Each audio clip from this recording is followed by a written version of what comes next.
पत्थर तो वही का वही है। शिल्पी सोचता कि इतना माल है, पुजारी बोलता कि इसमें से भगवान बनाएंगे तो ऐसा होगा, आमदनी का साधन होगा। लेकिन भक्त उसी मूर्ति को भगवत भाव से पूजकर अपना अंतःकरण ऊंचा करता है।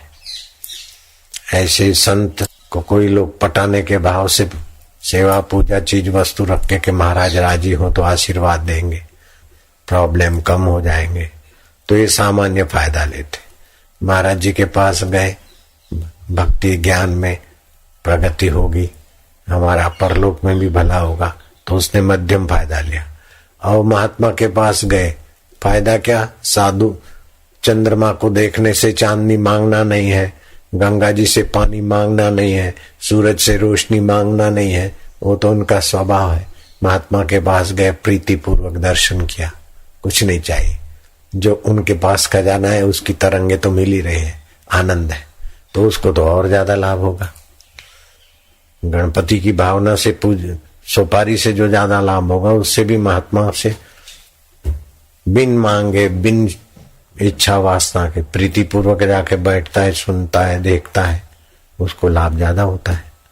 हमने गुरु जी से कभी कुछ नहीं मांगा, ईश्वर प्राप्ति के लिए थोड़ा सा शुरू में प्रार्थना की थी, फिर कुछ मांगा नहीं, और उन्होंने देने में बाकी नहीं रखा। गुरु में प्रीति हो जाए तो जैसे बच्चे की माँ बाप में प्रीति होती तो माँ बाप क्या बाकी रखते, ऐसे गुरु में प्रीति हो गई तो गुरु क्या बाकी रखते, शिष्य का सब हो जाता है।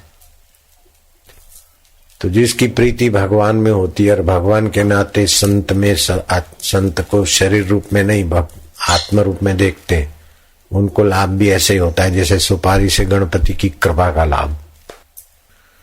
जितना इष्ट मजबूत होता है उतना अनिष्ट का प्रभाव कम हो जाता है, और इष्ट मजबूत होकर परम इष्ट परमात्मा को पाने का इरादा हो जाए तो फिर भाव आएगा कि बस आत्मज्ञान पाले, श्रद्धा का फल सारे दुखों से सदा के लिए छूट जाए, मौत के बाद कोई गर्भ में भटकना ना पड़े, नाली में बहना ना पड़े, ऐसा श्रद्धा का फल आत्मज्ञान। तो धर्म का पैसा तो मिलता तो मुफ्त में, लेकिन वो 7-7 पीढ़ियों को तबाह कर देता है। तो ऐसे प्रेत भी भटकते हैं, तो कोई नहीं देखता फिर भी कर्म फल देते हैं। अद्वेष्टा सर्वभूतानां मैत्री करुणा एवच निर्ममो निरअहंकार सम दुख सुख क्षमी। मुझे वो भक्त अत्यंत प्रिय है। हम भगवान को प्यार करें वो एक बात है, लेकिन भगवान को हम अत्यंत प्रिय हो तो बाजी जीत लिया।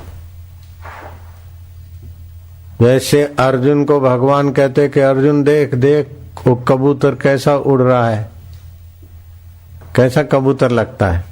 बोले बहुत अच्छा, बहुत प्यारा लग रहा है, उसकी उड़ान भी अच्छी है, इधर ही घूम रहा है अपने को, मानो अपने को ही देख रहा है। अर्जुन एक कबूतर अच्छी तरह से अपने को देख रहा है, अपन उसको देख रहे हैं, कैसा लगता है? बोले हाँ प्रभु जी, अच्छी तरह से वो अपने को ही देख रहा है, ऐसा लगता है, अपन उसको देखते। कृष्ण कहते कि अर्जुन ये कबूतर नहीं है, ये कोई दूसरा प्राणी, दूसरा पक्षी है। अर्जुन कहता है हाँ प्रभु, मुझे भी ऐसे लगता है कि दूसरा ही पक्षी है, कबूतर जैसा है, कबूतर नहीं है। अर्जुन खुशामद खोर नहीं था कि हाँ में हाँ भर दे, और अर्जुन बेवकूफ भी नहीं था। फिर भी अर्जुन की श्री कृष्ण के साथ ऐसी प्रीति थी कि जैसा श्री कृष्ण के चित्त को महसूस होता है, ऐसे अर्जुन के चित्त को भी महसूस होता है। श्री कृष्ण वृंदावन में हैं ये बात ठीक है, लेकिन वृंदावन में ही है तो हम अपराध करते हैं। ऐसी कोई जगह नहीं जहां श्री कृष्ण तत्व न हो। हरि व्यापक सर्वत्र समाना, प्रेम ते प्रगट हुई में जाना। तो भगवान भरण पोषण की सत्ता, गमनागमन की सत्ता, वाणी वैखरी की सत्ता, और ये सब न होने के बाद भी जिसका अस्तित्व कभी मिटता नहीं, उसका नाम है सच्चिदानंद भगवान। तो जितनी समता होती उतना उस सच्चिदानंद में स्थिति होती। तो श्रीमद् भागवत में आता है सच्चिदानंद रूपाय विश्व उत्पत्ति आदि हेतवे। जो सच्चिदानंद है वही परमात्मा विश्व की उत्पत्ति, स्थिति और प्रलय का हेतु है। तापत्रय विनाशाय श्री कृष्णाय वयम नुमः। तीनों तापों को मिटाने के लिए हम श्री कृष्ण को प्रणाम करते हैं। तो श्री कृष्ण कहते हैं गीता में अद्वेष्टा सर्वभूतानां, किसी के प्रति द्वेष न रहे। मैत्री करुणा एवच, निर्ममो निरअहंकारा सम दुख सुख क्षमिहि। तो द्वेष का अभाव, अपने से जो श्रेष्ठ जन है सत्संग में ज्ञान में, उनसे प्रयत्न पूर्वक मैत्री भाव। अपने से जो आध्यात्मिकता में और जगह पे छोटे हैं उन पर करुणा करनी पड़ती। छोटे तो गलती करेंगे, छोटे ही हैं, पद में प्रतिष्ठा में ज्ञान में हमारे अधीन हैं, छोटे हैं तभी तो उनके प्रति मैत्री, श्रेष्ठ पुरुषों के प्रति, छोटे पुरुषों के प्रति करुणा। फिर बोले निर्ममो निरहंकारा, मैं शरीर हूं ये ममता छोड़ दो। शरीर के पहले भी आप थे, शरीर मिटने के बाद भी आप रहेंगे। निर्ममो, ये फैक्ट्री मेरी है, ये शरीर मेरा है, नहीं नहीं, है तो वासुदेव मेरा है, सब कुछ मेरा है, नहीं तो कुछ भी मेरा नहीं। निर्ममो निरअहंकार, न धन का अहंकार न दुख का अहंकार। अहंकार कोई दुख होता है, अहंकार कोई भय होता है। जब भय आ जाए तो आप ये समझना कि मेरे को भय हुआ, ये गलती में मत पड़ना। भय हुआ है अहंकार को, दुख हुआ है अहंकार को, चिंता होती है अहंकार को, बदनामी का भय होता है अहंकार को। निर्ममो निरअहंकारा सम दुख सुख क्षमी। दुखद अवस्था आ जाए अथवा सुखद अवस्था आ जाए, लेकिन आप रहने वाले हैं, ये अवस्थाएं जाने वाली। दुखद अवस्था की ताकत नहीं सदा रह ले, सुखद अवस्था की ताकत नहीं सदा रहे। खून पसीना बाता जा, तान के चादर सोता जा, ये तो नाव हिलती जाएगी, तू हंसता जा या रोता जा। ये ऐसी अवस्था बनी रहे, हमेशा बना रहे, ऐसी इज्जत बनी रहे, तो ये अहंकार को डर है। तो इस डर को कुचल दे। जहां बेइज्जती का भय होता है उसी से जा। कल बेइज्जती होने वाली तो आज आ जा, निगुड़ी तो कैसी होती। कल प्रॉब्लम आने वाला है तो आज आ जा। हजारों जन्म में हजारों बेइज्जतियां और हजारों सफलताएं और प्रॉब्लम आए, मुझ चैतन्य आत्मा का कुछ नहीं बिगड़ा, तो अभी क्या बिगड़ जाएगा। सम दुख सुख क्षमी, स्वस्थ धीर। काय को डरना, काय को सुकड़ना। और जितना हम डरते न उतना ही ये परिस्थितियां ज्यादा हमारा गला दबोचती। कैसी व्यवस्था है हम उसको जानने वाले, वो आएगी जाएगी। दुखद अवस्था का भय, दुखद अवस्था इतना दुख नहीं देती जितना उसका भय दुख देता है। सुखद अवस्था इतना नुकसान नहीं करती जितनी उसकी आसक्ति नुकसान करती। तो सुख दुख सुखम सुखम वा यदि वा दुखम सयोगी परमो मता। और सुख दुख में सम रहे तो ऐसा व्यक्ति क्या होता है, सतत संतुष्ट रहता है। संतुष्ट सततम योगी यतात्मा दृढ़ निश्चया। दृढ़ निश्चय हो जाए कि मैं सम तत्व हूं। ये सब विषमताएं खेल है, शरीर को मन को इंद्रियों को प्रभावित करते। उनको जानने वाला मैं इनसे न्यारा हूं। तो श्री कृष्ण के चित्त के साथ अपना एकाकारता करो। पक्का प्रेमी कौन है? शरीर से चिपके वो पक्का प्रेमी नहीं होती है, कामी है। जिसका मन का तादात्म्य करे। तो अर्जुन भगवान के सच्चे प्रेमी थे। कृष्ण को कबूतर दिखता है तो अर्जुन को भी कबूतर दिखता है, और कृष्ण को दूसरा पक्षी दिखता है उसी समय अर्जुन को भी दूसरा दिखता है। तो श्री कृष्ण की नजरिया के साथ अपनी नजरिया मिला दे। ऐसे ही श्री कृष्ण को संसार खेल और स्वप्न दिखता है, तो आपको संसार सच्चा नहीं दिखना चाहिए। सिनेमा में भयानक दृश्य भी आपके आनंद के लिए है और बीच के दृश्य भी ऐसे हैं और सज्जनता के दृश्य भी दर्शक की मौज के लिए है। विभिन्न सभी दर्शक की मौज के लिए। दरिया लहरा रहा है, आंधी तूफान चल रहा है, हो एक दूसरे को मारा मारी हो रही, ये सब जैसे जैसा स्वप्न रहने का ऐसा ये संसार। ये संसार खिलवाड़ मात्र है, आप शाश्वत है और ये खेल खेल है, नश्वर है। नश्वर को सच्चा मानकर कितनी भी भक्ति करोगी तो एकांगी भक्ति रहेगी। एक पंखी, एक पंख से पक्षी क्या उड़ेगा, एक पैर से आदमी क्या दौड़ेगा। श्रद्धा के साथ ज्ञान योग, ज्ञान योग उपाश्रित मच्चित्त सततम भव, कृष्ण जी ने कहा। ज्ञान योग का आश्रय लेकर मेरे में तत्व रूप से मेरे में चित्त लगाओ। मच्चित्त सततम भव। जैसे ये लट्टू है, पंखा है, ट्यूबलाइट है, गीजर है, फ्रिज है, साधन तो अलग अलग है, लेकिन मुझे ज्ञान है कि सब में निगेटिव पॉजिटिव छेड़े विद्युत ही काम करती है। तो कोई भी इंस्ट्रूमेंट लाइट का दिखेगा तो मुझे पता है कि ये चलते हैं तो लाइट की सत्ता निगेटिव पॉजिटिव करंट आता है, सप्लाई हो रहा है, तभी इनमें जान है। ये दिखते अलग अलग डिजाइन के, अलग अलग इनका गीजर अलग काम करता है, फ्रिज अलग काम करता है, सीमेंट की फैक्ट्री में धड़ाधड़ अलग पिसाई होती है, घुटाई पिटाई मिक्सचर, लेकिन बिजली वही तत्व। ऐसे ही सब में सच्चिदानंद तत्व एक का एक। परमात्मा जैसा सुहृद, हितैषी, समर्थ और ज्ञानवान धरती पे तो क्या त्रिभुवन में कोई था नहीं, है नहीं, हो नहीं सकता। और वो परमात्मा मैं भक्तन को दास, मैं संतन को दास, भक्त संत मेरे मुकुटमणि। तो भक्तों के पास ऐसा क्या है?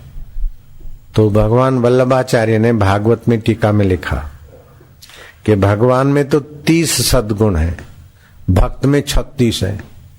लो, 30 तो भगवान के और 6 उनके अपने, 36। भगवान तो टकुर टकुर देखते हैं, लेकिन भक्त तो टकुर टकुर देखते और हमारे सामने लेते भी हैं, देते भी हैं, खाते भी हैं, हमको खिलाते भी हैं। गलती होती तो टोकते भी हैं और अच्छा करते तो शाबाश भी देते। ठाकुर जी तो चुपचाप बैठे, हाँ कभी कभी मुस्कान दिखाएंगे, लेकिन भक्त में ये 6 विशेषताएं होती। आप अपने को महाजन मानते व्यवहार में, असलियत नहीं है। आप अपने को पंडित मानते हैं, महिला मानते हैं, लड़की मानते हैं, लड़का मानते हैं, ये असलियत नहीं है, व्यवहारिक है, ड्रामा है। आप अपने को दुखी मानते, ये असलियत नहीं है, दुखाकार भाव है, दुखद परिस्थितियां हैं, ये असली बात नहीं कि आप दुखी हैं। आप अपने को सुखी मानते, ये भी असली बात नहीं है, सुखद अवस्था है, सुखाकार भाव है। आप अपने को जीव मानते हैं, ये भी असली बात नहीं है। आप अपने को ईश्वर मानो तो भी असली बात नहीं। आप तो ईश्वर जिससे जाना जाता है, जीव भाव जिससे जाना जाता है, दुख जिससे जाना जाता है, सुख जिससे जाना जाता है, महाजनपना जिससे जाना जाता है, आप तो ज्ञान स्वरूप परमात्मा के सनातन तत्व है लाला। सच्चिदानंद के सनातन वंशज है। उधर को आकर ज्ञानमय तप किया, ध्यान किया, तो वो क्या कल्याण होता है। जिसको ईश्वर प्राप्ति की तीव्र लगन हो, मैं उसको टैक्ट बता दूं, मनमानी साधना 12 साल, ये 12 हफ्ता में वहां पहुंचा दूं। ज्ञान की ऐसी महिमा है। 12 साल मनमानी साधना भक्ति से जितने ऊंचे गए, 12 हफ्ता में बताऊं ऐसी साधना करो, उससे आगे निकल जाएगा। तो परीक्षित ने जीवन भर किया, लेकिन सुखदेव जी के 7 दिन का सानिध्य और सत्संग परीक्षित को उठाकर ऊंचाई पे रख दिया। हमने बचपन में क्या क्या सिद्धियां आई, क्या क्या चमत्कार होने लगे। 22 साल की उम्र तक तो हम समझते थे हमारे पास, लेकिन गुरुजी के चरणों में गए तो 40 दिन में ऐसी जगह पहुंचे कि बाबा आए। फिर 40 दिन की वो साधना किया तो ऐसा खजाना मिला कि 44 साल से बांट रहा हूं, अभी तक रत्ती भर उसमें कम नहीं हो रहा है। ऐसा आपके अंदर बहुत संभावनाएं हैं।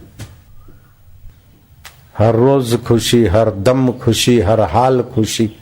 जब आशिक मस्त प्रभु का हुआ तो फिर क्या दिलगिरी बाबा। नाव में बैठे थे महात्मा और नाव चली मझधार में। नाव में कोई छेद था, वो छेद बड़ा हो गया, पानी आ रहा था, तो महात्मा करमंडल भर भर के पानी का नाव में डाल रहे। वो नाव वाला समझता था कि महात्मा तो सिद्ध पुरुष हैं, लेकिन बोले बाबा ये क्या कर रहे हो। उन्हें जब छेद बढ़ा दिया, उसने डुबाना चाहता है तो उसकी मर्जी पूर्ण हो। वो लगा रहा, उसने कुछ अपना पुरुषार्थ करके छेद बंद कर दिया और पानी उलेचने लगा। तो महात्मा भी करमंडल भर के उलेचने लगे। बोले बाबा अब बाहर क्यों उलेचते। बोले उसने तेरे को प्रेरणा दी है, ऐसे ऐसे बंद करो। हाँ तू सफल हुआ तो उसकी मर्जी है किनारे लगने की, तो उसकी मर्जी में हम हाजिर हैं। डुबाता है तो तैयार है, नया चोला देगा, ले जाता है तो तैयार है, पानी बाहर उले। तमाम दुनिया है खेल मेरा, मैं खेल सबको खिला रहा। ये प्रभु का खेल है, उसमें भागीदार हो जाओ। क्या है, क्या करे, कुत्ते भौंक रहे, ध्यान भजन नहीं लगता। क्या करे ये हो रहा। अरे मेरे को ऐसा होता था, मैं एकांत में गुरुजी ने भेजा और ऐसी जगह पे भेजा कि एक दिन भी एकांत नहीं मिला। चारों तरफ भीड़ भड़ाका, झोपड़पट्टी बस्ती। मैंने गुरुजी को कहा मैं तो यहाँ एक दिन भी नहीं रह सकूंगा, मेरी एकांत में गुफा है नर्मदा किनारे, आप आज्ञा दें तो मैं अपनी गुफा में जाके भजन करूंगा। गुरुजी ने चिट्ठी लिखी, उधर ही रहो। फिर मैंने लिखा विस्तार से, क्या रात को कुत्ते भौंकते, दिन को ये बस्ती वाले छोरे शोर करते हैं, गालियां लिख जाते दीवालों पे ऐसे। अरे बोले गालियां लिखते हैं तो गालियां तो आकाश में गई, और कुत्ते भौंकते तो ओम ओम बोलते, ऐसा क्यों नहीं सोचता है, वहीं रहो। 7 साल में वहां रहा। इसीलिए ऐसा मजबूत बना के समाज में गुरुजी ने रख दिया था, हर हाल में मस्त। सुखम वा यदि वा दुखम सहयोगी परमोम बता। कैसी भी अवस्था आ जाए, बाहर की अवस्था हमको दबोच दे, हम चेतन और जड़ अवस्था से डरे, हम नित्य और अनित्य से डरे, हम शाश्वत और नश्वर से डरे अथवा नश्वर को बनाए रखें, जो होगा देखा जाएगा। नाव हिल रही है तो हिलने दे, पानी आ रहा है तो और करमंडल भर के डाल, मंदी है तो और उदारता से भंडारा कर, क्या हो जाएगा। एक महात्मा के यहाँ चोर आए रात को। बाबा दिन में गुरु पूनम हुई है, वो बंदूक ले आए 12 बोर वाली। अरे बोले ये सब दिखाने की जरूरत नहीं, तेरे को जो करना है कर ले, डराने से काम नहीं चलेगा। तो क्या चाहते हो। डकैतों का गिरोह ने कहा कि बाबा गुरु पूनम हुई है आज, बहुत चढ़ावा आया होगा, माल कहाँ है। बोले देख ढेर इधर लगा है, उधर लगा है, उधर लगा। बोले बाबा रोकड़ कहाँ है। बोले रोकड़ तो समिति वाले ले गए घर पे। रोकड़ तो बेटे ले गए, कुछ पड़ा होगा उधर देख लो। बाबा ने तो अपना धोती कुर्ता वुर्ता उतार के एक लंगोट में खड़े हो गए। बोले ले ले। चांदनी रात थी, गुरु पूनम पूर्णिमा की रात थी, और टिल्ले पे जाकर बाबा तो नाचने लगे। तक धीनाधीन फिर भी नफे में, क्या खाया क्या पिया, क्या घूमे क्या रखा क्या बांटा, फिर भी नफे में। वो डकैतों का गिरोह जो रहा आगेवान, उसने देखा कहीं भक्तों को बुलाने तो नहीं गए अथवा पुलिस को तो खबर करने नहीं गए। देखा तो ये तो नाच रहे, फिर भी नफे में। कौन क्या छीन सकता है, मेरा खजाना कौन छीन सकता है, मैं शाश्वत हूँ, ये सब नश्वर है। शाश्वत को नश्वर क्या बिगाड़ सकता है, मैं नित्य हूँ, ये सब अनित्य है। मुझ चैतन्य का क्या बिगड़ा। और फिर भी बिगड़ा तो भी कुछ नहीं बिगड़ा, फिर भी नफे में हूँ। बोले बाबा ये क्या गाने का मतलब। बोले भाई नफे में हूँ। आया तो बिल्कुल नेकेड था, अभी लंगोटी तो तुम भी नहीं छीनोगे। आया था तब बिना लंगोटी के थे, इतना खाया पिया ज्ञान ध्यान पाया, इतना नफा, और ये लंगोटी भी नफे में है। बोले बाबा इधर कहीं टिल्ले में माल बाल तो नहीं? बोले ये भी खोद लो तुम चाहिए तो। वो देखते ठगा रह गया कि इतनी आपदा, इतना भारी सम्मान होता था तभी भी बाबा मौज में, और इतना भारी डराया अपमान किया फिर भी बाबा अपनी असलियत में मस्त है कि धिक्कार है हमारी डकैती को। ओ मुखिया का मन बदल गया, वो शरणागत हो गया तो दूसरे डकैत कहाँ डकैती करे, सब चेले बन गए। समता रखो, क्या डरना क्या मरना, जो होगा देखा जाएगा। फिकर फेंक कुएं में, जो होगा देखा जाएगा। अरे तो ज्ञान में स्थित हो जाए फिर अपने आप तेरे हाजिरी मात्र से सब चंगा होगा। कड़वी दवा भी हितकारी है और मीठी दवाई भी हितकारी है, मीठा भोजन भी हितकारी और चरपरा भी हितकारी। विघ्न बाधा भी उत्सव में जरूरी है, जैसे नाटक में सफलताएं विफलताएं हार जीत ऐसे ही है। तो श्री कृष्ण कहते हैं समत्व योगम उच्यते, अपने सम स्वरूप परमात्मा में एकाकारता, ये बहुत ऊंची चीज है। यस्य ज्ञानमयम् तपः, हसीबो खेलीबो धरीबो ध्यान, अहर्निश कथिबो ब्रह्म ज्ञान, खावे पीवे न करे मन भंगा, कहे नाथ में तिसके संगा। हंसते खेलते उठते बैठते अपने मन को कहीं चिपकावे नहीं, किसी परिस्थिति की सत्यता में अपने को दबावे नहीं, अपने सत्य स्वभाव को जगाए रखे, अपने ज्ञान स्वभाव को जगाए रखे। नारायण नारायण नारायण नारायण नारायण। आप ईश्वर की प्राप्ति के लिए तीव्रता बढ़ा दो तो ईश्वर तो यूं मिले। ये कठिन नहीं है, लेकिन ईश्वर प्राप्ति की इच्छा नहीं ना, ईश्वर से खिलौने मांगते हैं, ये दो तो ईश्वर से ईश्वर को ही मांगो तो देखो आसानी हो जाएगी। ईश्वर के लिए सब छोड़ना पड़े तो छोड़ दो, ईश्वर को मत छोड़ो। संसार के लिए ईश्वर को पिट्ठू मत बनाओ, ये कर दे ये दे दे ये दे दे। महाराज तुम अपने आप को दे डालो बस, तो जो भगवान को पालेगा तो संसार तो भगवान की छाया है। भगवान मिल गए तो उसकी माया तो अपनी दासी होके इर्द गिर्द घूमती। हमने कभी कोई चीज मांगी नहीं, ईश्वर से ईश्वर को ही मांगा, गुरु से गुरु तत्व को ही मांगा, तो बाकी का सब होता गया। काहे डरे काहे मरे। कई पीएम आ गए मेरे पास, कई सीएम आ गए, हम किसी से मांगने नहीं गए, भगवान से भी मांगा नहीं। जैसे चंद्रमा एक होते हुए भी हजारों लाखों घड़ों में और पोखरों में नदियों में तालाबों में, ऐसे ही वो एक परमात्मा अनेक अंतःकरणों का साक्षी चैतन्य प्रेरक प्रकाशक हितैषी बैठा है। वो बैठा है तो बंसी बजा के बैठा है, ऐसा भावना करोगे तो ऑपरेशन करके देखोगे तो नहीं दिखेगा। वो सूक्ष्मतम रूप है, सतरूप चित्रूप ज्ञान स्वरूप। सत्संग से उसके स्वरूप का पता चलेगा। जिस भगवान को पाना है उसके स्वरूप का ज्ञान होना चाहिए। आपको जिधर जाना है ना, जो वस्तु पानी उसका थोड़ा ज्ञान होना चाहिए।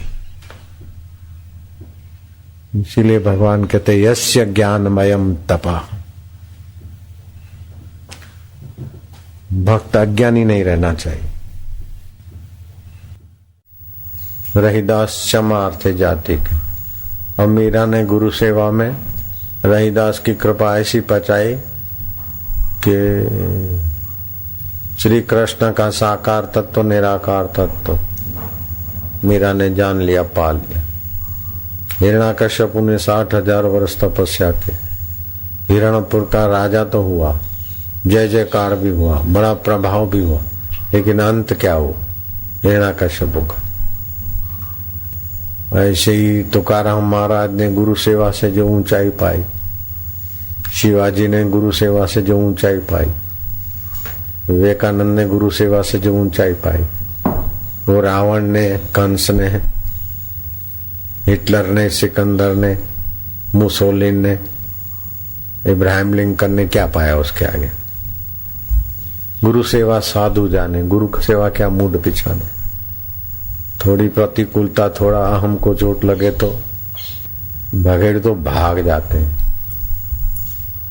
खरा खरीनो खेल छे, नहीं कायर नु काम। प्रथम पहला मस्तक मुके, पछी लेवू नाम जो। सुत वित दारा शीस समर्पे, पछी लेवू नाम जो। गुरु सेवा में गुरु का बड़ा भक्त हूं, ये मान लेना या दिखावा करना अलग बात है, लेकिन गुरु भक्त बनना है तो किसी किसी बहादुर के हाथ की बात। गुरु की सेवा साधु जाने, गुरु सेवा क्या मूड पिछाने। गुरु की सेवा साधु, गुरु सेवा के बदले में वाहवाही चाहते तो क्या सेवा करते। गुरु सेवा के बदले में मान बढ़ाई चाहते, सुविधा चाहते, धन वैभव चाहते तो सेवकों के बदमाश हो। जयराम जी की गुरु सेवा के बदले में मान बढ़ाई चाहते हैं, धन वैभव चाहते हैं, संपदा चाहते तो सेवक हो के बदमाश हो। ये अपने आप को पूछो। हम व्यासपीठ पे हमने कभी गुरु की संपदा नहीं चाहिए, लेकिन गुरु की संपदा इतनी मिली है कि कभी टोटा भी नहीं। मान बढ़ाई नहीं चाहिए। और जो बड़े बड़े जमींदार थे उनको वो चीज नहीं मिली जो मुंज को मिली। उस जमाने के जो राजा थे, जमींदार थे, उनको तो मैं नहीं जानता हूँ, मुंज को तो मैं उसकी बहादुरी से अभी जानने लगा हूं।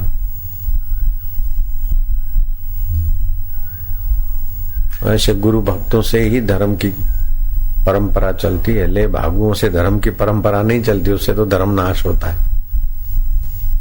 ले भागुओं से धर्म की परंपरा नहीं टिकती।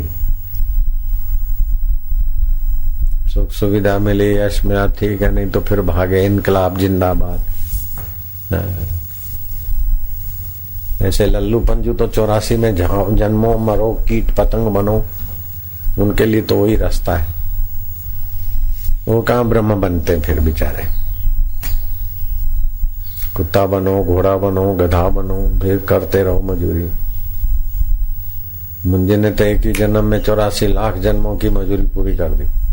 हार जग लांघनारा हो गया, जगत से पार करने वाला बन गया।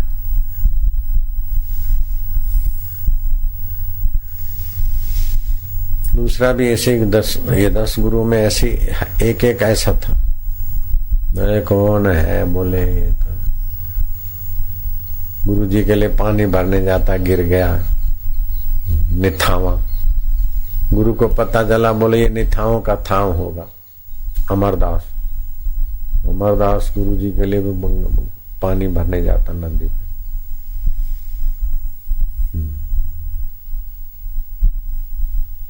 अंगद देव जी के लिए।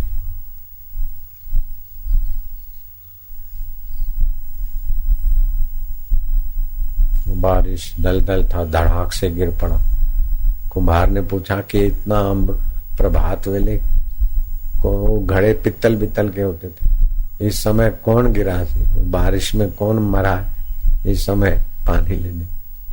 अरे बोले वो निथावा जिसका कोई थाव ठिकाना नहीं, वही अंगद देव के सेवा में लगा है। वही अमरू है, वही अमरू गुरु अमरदास बन गए। अंगद देव की गद्दी पर फिर आए। गुरु नानक के बाद अंगद देव के बाद अमरदास है। पानी भर के लाते, क्या क्या सेवा करते गुरु की। हमारे गुरु जी भी अपने गुरु के आश्रम में भंडारा संभालते। वो जमाने में तो लकड़ियां लाना, कंडे बनाना, चूल्हा फूंकना, रसोई बनाना, आए गए साधुओं को खिलाना, आश्रम वासियों को देना, गाय को धोना, गाय का चारा पानी डालना, गुरु जी की सेवा करना, चंपी करना, ये वो करना। फिर गुरु जी पाठ पढ़ाते थे। स्वामी केशवानंद मेरे गुरुदेव लीलाराम जी को तो पाठ पढ़ाते, तो बोले ये याद करके कल सुनाना। तो दूसरे दिन इतना श्रम हुए, 18-19 साल की उम्र, नींद आ जाए, पाठ याद न रहे, तो कान पकड़ के धड़ाक से तमाचा रख देते थे। लीलाराम जी के गाल पे स्वामी केशवानंद। पता चल जाता कि हाँ ये गुरु का सिंबल है गाल पे। फिर भी हमारे गुरु जी अपने गुरु के द्वार से भागे नहीं। घर वाले तो चाहते थे बेटा आ जाए, डटे रहे, तभी खजाना मिलता है। सुविधा भोगी, वाहवाही भोगी, गुरु का माल हड़पू भोगी, ऐसे तो नरकों के भगत होते हैं। ये तो गुरु तत्व के भगत नहीं होते। मंदिरों में भी तो देवता के नाम से सुविधा भोगी होते हैं, और क्या है फिर मंदिर का देवता काय को प्रकट होता है। हाँ, गदाधर थे, सुविधा भोगी नहीं थे, पक्के पुजारी थे तो देवी प्रकट हो गई। अभी भी कोई पक्का पुजारी हो तो देवी देवता प्रकट हो सकते हैं। ऐसे कोई पक्का गुरु भक्त हो तो गुरु तत्व प्रकट हो जाता है। देर कहाँ है? देर है संसार की वासना और अहंता को पोषने में महत्व बुद्धि है, और ईश्वर को पाने में गौण बुद्धि। ईश्वर एक फैशन हो गया। ईश्वर प्राप्ति के बाद फैशन, ये पालूं, ये पालूं, ये रहूं, मैं रहूं, मेरा रहे, फिर ईश्वर मिल जाए। ऐसे मूर्ख लोग हैं। बुद्धि मारी गई कलयुग में। तो हम गुरु के यहाँ रहते थे तो ऐसा निवास था कि सबसे थर्ड क्लास। हमारे को तो रहने का था एकदम छोटा सा कमरा, 8 बाय 4.5 और ऊपर 4.5, छत 4.5 फीट पे। सर्वांग आसन हम नहीं कर पाते थे उसमें। फट्टे और तख्तों का बना था और लिपण था अंदर, उसमें भी खड्डे मंडे। फिर तखत रखा था, तखत भी ऐसा वैसा। हमको कुछ असुविधा होती नहीं थी। सेवा का आनंद और ईश्वर प्राप्ति की लगन, दोनों ने सारी समस्याओं के सिर पर नाचना सिखा दिया। ईश्वर प्राप्ति की लगन और सेवा की तत्परता। फिर सुविधा बुविधा का आकर्षण नहीं रहता है।